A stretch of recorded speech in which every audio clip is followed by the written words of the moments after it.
This one is from Sirius Kayanda. How do you see virtual worlds, like Second Life, as a possible tool to combating global environmental problems?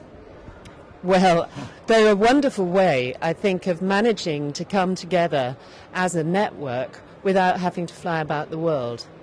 So as a means by which we as a global community of non-government actors can come together, we can meet, we can get familiar with each other, we can discuss how things look from our perspective. These things are very much more possible through Second Life than on a telephone. And they also avoid us having to fly around like mad, which seems to me to be a thoroughly good thing. This is the embarrassing moment where I, as OneClimate, who came here by rail, along with the team, asked Camilla Toulmin of IIED, International Institute for Environment and Development, whether you came by train. I didn't come by train, no. I came by air. Is it better to spend £1 on mitigation or adaptation? Well, I think it's not a question of either or. I think you have to do both now. Had we got started with mitigation 15 or 20 years ago, then we might not have needed to worry about adaptation so much. But because we've delayed so long, there's quite a lot of climate change in the system, whether we like it or not, and however rapidly and quickly we go for mitigation. So I'm afraid it's not a question of just doing one.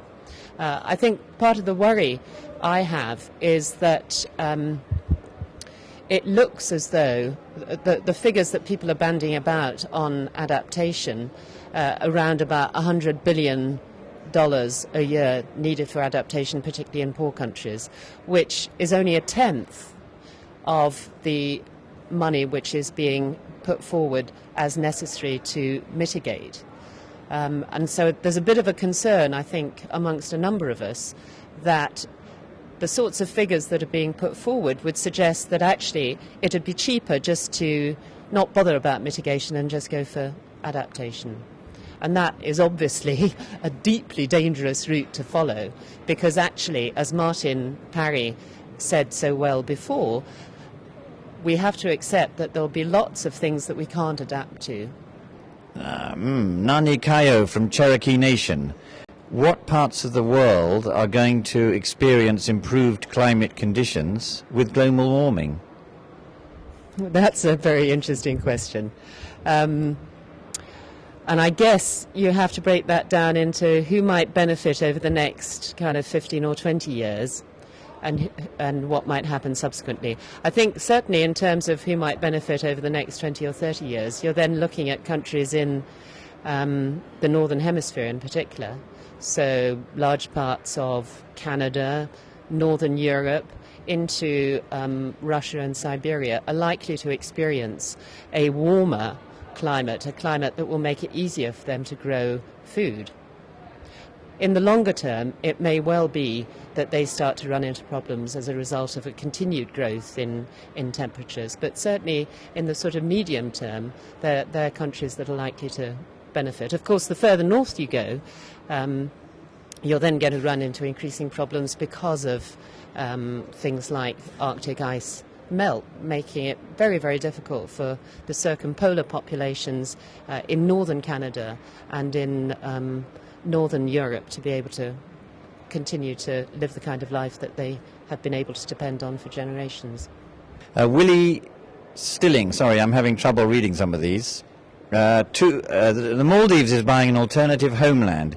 Is there any chance that developed countries might fund this type of move? Well, frankly, I think they ought to. I mean, I think we may need to start getting down to a very kind of clear legal discussion about who's created the problem, who's liable for the problem, and what kind of compensation is appropriate. That sort of legalistic language has been somewhat more diplomatically handled so far, but I think ultimately that's what the negotiations are going to have to come down to, indeed. Are you optimistic, pessimistic? Are we going to get something out of these negotiations that will help the world? Well, ever since November the 5th, I've been optimistic because I think that with a new administration in Washington, we're looking at a completely different picture from what we've had with the current US president.